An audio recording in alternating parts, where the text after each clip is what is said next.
Hello everyone, this is Sabrina from Aspiring to Creativity at glimmercraft.blogspot.com and for Scrapbook Parade.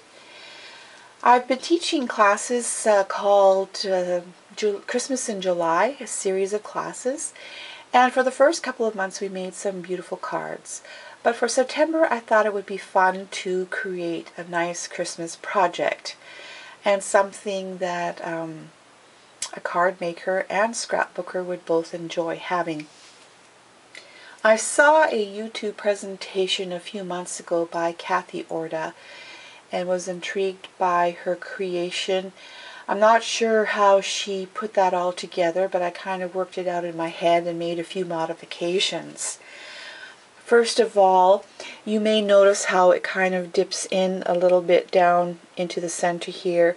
That's because there are no embellishments in the folio yet, nor are there any items stored. And once it gets filled up, it would puff up a little bit like this and be more flat. One of the modifications that I made was the thickness of the folio. This one is 1 1/4 inch. The one that I saw on Kathy's presentation looked like it may have been 1/2 inch to 3/4 of an inch in thickness. I used Teresa Collins' new line of Christmas papers called Cottage Christmas, and I just love Teresa Collins' papers. For one thing, it's nice and thick. It's almost thicker than some of the cardstocks that you can get, and she has such gorgeous designs and colors and patterns on her papers, and this latest collection is no exception. Included in the collection, she has washi tape, 3 different kinds. One is this dotted one that I used. There is also a green chevron, and then there is a wider one that is a miniaturized printing of musical notes like sheet music. And the embellishments on the front here, the poinsettia and the holly, the red berries, and the pine needles are something that I picked up at the dollar store, as well as the jingle bells. And the gold tree ornaments I got in from Michael's, a small package of 27. So it looks quite nice on there with those colors in the paper. I used my Cricut to cut out the year, and that's the only cardstock I used in this whole project. Underneath here is a chipboard that I cut up to measurements that I calculated and covered with the Teresa Collins paper. This Two Shepherds and the Lamb here is a laser cut chipboard piece that the store carries, and we have other Christmas items that could be used in its place if you're not religious. There are trees, snowflakes, Santa's sled, a few other little things that can be used in that place. Now I did have planned to have a brass hooked clasp. Excuse me, I have to cough. Something went down the wrong side. But the order has not come in yet. So I've just gone ahead with the presentation of the video, and I'm going to see if I can attach that later on. The class will get theirs in their kit. Now let's open this up and see what we have here. And you can see that this project is kind of large. It doesn't fit in the whole screen very well, but I can't move the camera anymore. It'll fall off the table. But both sides are exactly the same, so I am going to concentrate on one side, and you'll know that the other side is just the same. Now when you open up the flaps, you have another flap here, and on it is a photo mat for a photo, and I decided to leave this plain so that the participants in the class could either embellish it as they pleased, or put some journaling there, or whatever other ideas they may have.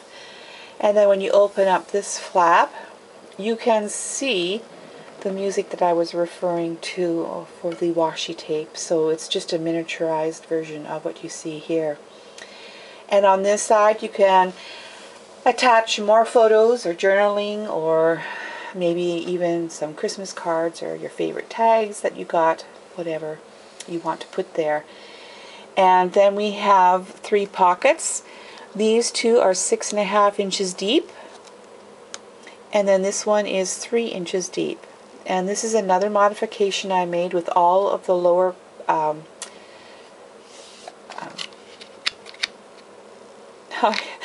lost my train of thought here.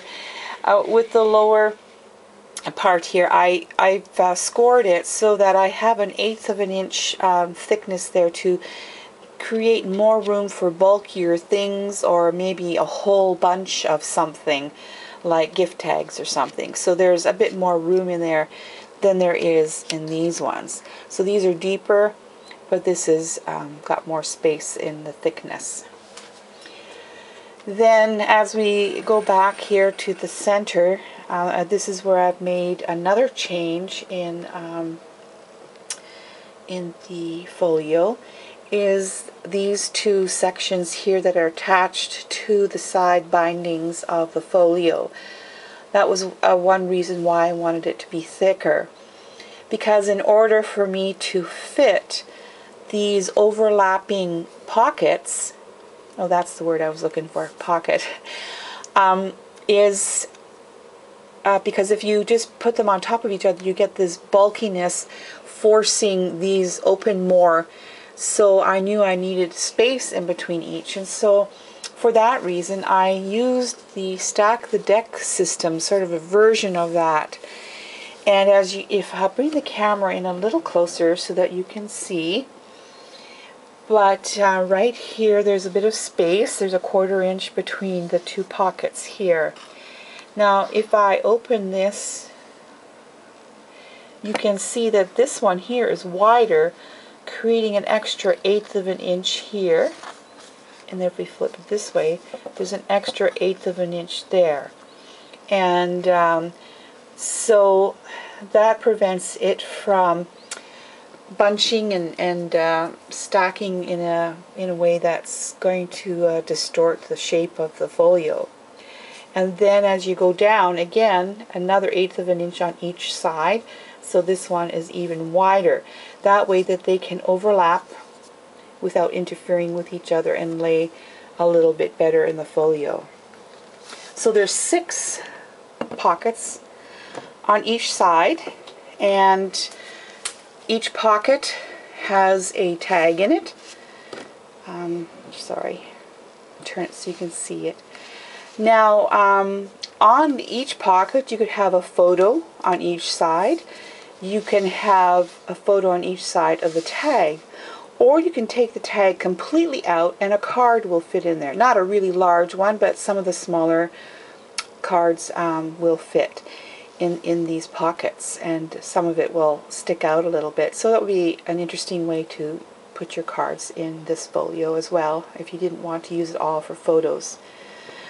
So that's the same on both sides. So that's 6 and 6, that's 12. And then we have more, which are just like the ones that Kathy created in hers.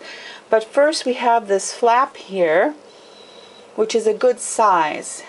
You can have a slightly cropped 8x10 family portrait on this, or you can have a couple of 5x7s, or a variety of smaller photos from a photo shoot, because at Christmas time I know a lot of people, or for Christmas, a lot of people get their families together and take professional photos to send to family and friends at Christmas. So that would be an ideal place to put such a photo. Now, of course, on the other side of this, as we flip it up, we have just as large a surface again. So you could have an 8x10 on the front, and then some smaller versions of photos taken from the same session behind it. Or you could use that spot for a large journal entry. I know a lot of people write Christmas letters where they review the whole year for their family and friends. That would be an ideal spot to put something like that there as well. Now as we go back down to the pockets, this is how Kathy had hers laid out. So there are pockets here with tags in each one. So there are 6 more. So there was 12 before and 6 more. That's 18 pockets with tags in total. That holds a lot of things and information. Then these pockets are across the whole 12 inches. And again, they're 6.5 inches deep, these two. And this one again is 3 inches. Plus I added on the sides to make that 8-inch spacing in here for bulkier items. So that is what the Christmas folio looks like for our class. And I want to show you something else you can do with it. It can be part of your Christmas decor. Now, if you will bear with me, it'll take a moment to set this up because you won't see the entire thing in the camera just immediately. But if you set this up in a certain way, it can be on display and be part of your Christmas decor, and people can admire the project with everything that you have in it. So if you stand it up like this, it can be on display, and they will see the portraits and the photos and maybe a few other little things sticking out. But also, if you have it like this, you can add things to it on a daily basis. Sometimes you will receive cards in the mail. You can put them in there immediately and people can see them there. You can put your invitations to all the seasonal festivities in there. You can put in gift tags. Quite often we receive gifts from other people before Christmas and they don't want us necessarily to wait till Christmas. So when you open up those packages, you can put the gift tags in there as well. And by the time the Christmas season is over and it's all full, you have everything all in one place. Your journaling, your Christmas cards, your Christmas tags that you want to keep, your photos from all the fun and memories that you made for that Christmas, and so much more. I'm sure with your imagination you can come up with other things to add to this folio, and if you do, please leave a comment for everyone to read about your idea, what else you can store in our Christmas folio, and help each other out that way. I really appreciate you stopping by to have a look. I should show you the back, shouldn't I? The back is plain and simple. Let me turn this. And as you can see, it just is like a parcel that is wrapped up. So it looks festive, and you may not even need to wrap this up for Christmas if you give it as a gift. But anyway, thank you so much for stopping by, and if you have any questions or suggestions, please leave a comment. I would appreciate that, and hope that you have a great time crafting and have a great day, and bye for now.